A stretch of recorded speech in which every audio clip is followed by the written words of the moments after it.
খারাপ আচরণ কি কি রাসূলুল্লাহ সাল্লাল্লাহু আলাইহি ওয়াসাল্লাম একেবারে ফিক্সড করে দিয়েছেন।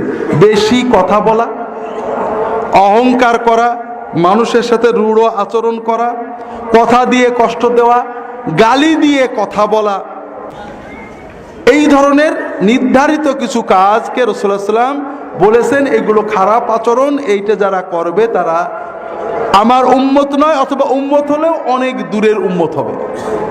আর ভালো আচরণগুলো উনি ঠিক করে দিয়েছেন, সেটা হলো বিনম্রতা, যার সাথে কথা বললে ভালো লাগে, মিশুক, আল্লাযীনা মুআত্তাউনা আকনাফান, যারা বিনয়ী বিনম্র, রূঢ়তা নেই, আল্লাযীনা ইউলাফুনা ওয়া ইয়ালাফুন, যারা মানুষকে সহজে আপন করে নেয়, মানুষ তাদের কাছে গেলে মনটা আপন আপন লাগে, সৌহার্দ্য অনুভব হয়, যারা শোনে, যারা মানুষের কথা মন দিয়ে শোনে, মানুষের কাজে রাগে সবর করে। আল্লাহ রাসূল সাল্লাল্লাহু আলাইহি ওয়াসাল্লামের কাছে এসে একজন বলছে ঠিক এরকম, ইয়া রাসূলুল্লাহ আওসিনি, আমার একটা নসিহত করেন। রাসূলুল্লাহ বলেন লা তাকদাব, রাগ করো না। হুজুর আরেকটা নসিহত করেন, লা তাকদাব, রাগবে না।